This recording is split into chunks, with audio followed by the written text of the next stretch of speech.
Incluso antes de ver esta película, yo ya sabía que esta cochinada daba miedo. Expectativas cumplidas.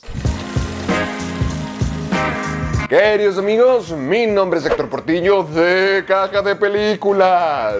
Y en esta ocasión vamos a hablar de historias de miedo para contar en la oscuridad.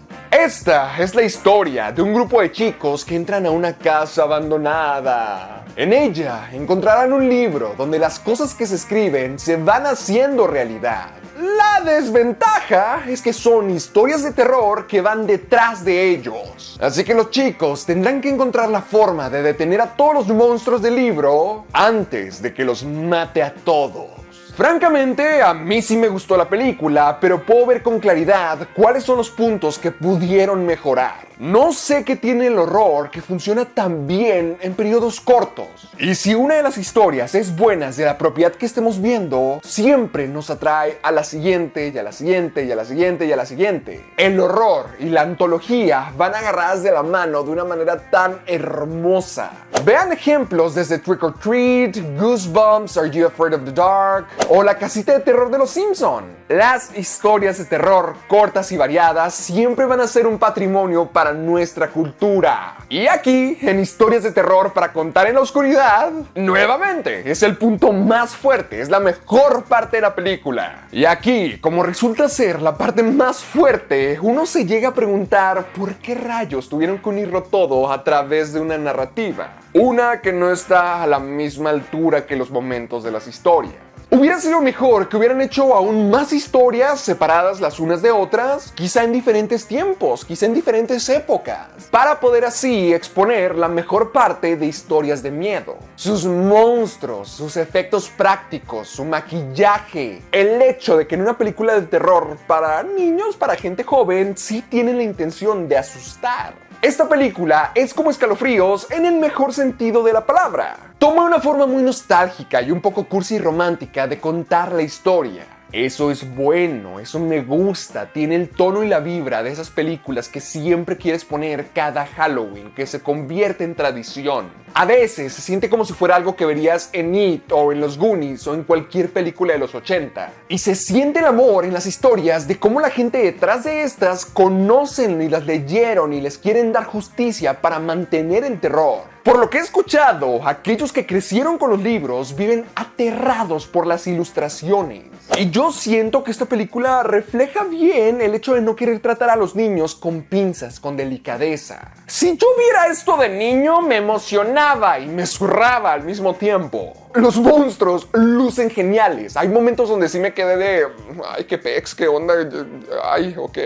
Los monstruos, las escenas, toda su historia. Eso sí es espeluznante. Sí es lo que da miedo. Y sí es la mejor parte de la película. Quisiera ver esta película siempre en Halloween porque creo que me divertiría bastante. Ahora, como lo mencioné en el comienzo, la fortaleza está en los monstruos, está en esas historias, porque la narrativa, lo que está entre esos encuentros con lo fantasmagórico, sí es muy débil. No es que sea horrible, porque los niños tienen una vibra como si fueran de los Goonies de preparatoria, pero ninguno de ellos es interesante en sí. Son personajes moldes, como la niña rara, el atleta bully, los idiotas, la tipa bonita, y son un poco molestos o aburridos.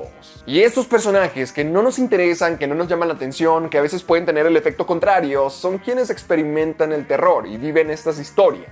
Yo creo que a veces lo más importante de una película de terror son sus personajes, porque al final de cuentas son a ellos quienes les va a tocar el castigo, y en las películas de terror ya hemos visto todo. Por lo tanto, tiene que interesarnos la persona que lo sufre, eso es lo que lo hace diferente. Aquí fracasarían en ese punto si los monstruos no fueran un respiro de aire y tan divertidos como son. Pero los chicos sí son aburridos, y las escenas que están entre las historias se ven como relleno. Cargan con una historia medio básica y que ya hemos visto antes, hasta incluso esta es la historia de Paranorman. Hubiera sido mucho más fácil, más eficaz, más atractivo contar una historia corta y rápida y luego pero pasar a la siguiente. Así podríamos haber tenido una ventaja, ya que veríamos más monstruos y hubiéramos sentido más empatía por los protagonistas, ya que estaríamos un poco más limitados a cuánto los conocemos. Así podríamos enfocarnos solamente en lo importante de los personajes y sentir un poco más de empatía y más cariño por ellos, ya que no nos hubieran dado el tiempo suficiente para darnos cuenta de que son aburridos o molestos, cosa que termina ocurriendo. Es que cuando no son escenas de monstruos, son combinaciones de películas que ya has visto antes, son cosas que ya te sabes a la perfección. Y además lo tengo que mencionar porque esto me molestó a mí personalmente. Esto se supone que es una película de los 60s y no parece. Y quién sabe, quizá esto fue hecho a propósito para darle un tono atemporal a la película. Pero a veces insisten mucho con la idea de Nixon y con la idea de los tiempos, pero realmente no lo construyen porque no afecta en sí a la historia de la película y no se ve estéticamente acorde a los tiempos. Pero aún así, estoy contento con la película y me convencieron para ir a leer los libros. Mi calificación final para Historias de Miedo para Contar en la Oscuridad es un 7.8. Pero bueno, esa es mi opinión y ahora es tu turno. Quiero que abajo en los comentarios me dejes saber qué opinas con respecto a esta película. Y además dime cuál es la cosa que te daba más miedo cuando eras niño. Como siempre puedes encontrar todos los links para mis redes sociales abajo en la descripción. Y muchísimas gracias por ver este video y esperen muchísimos más.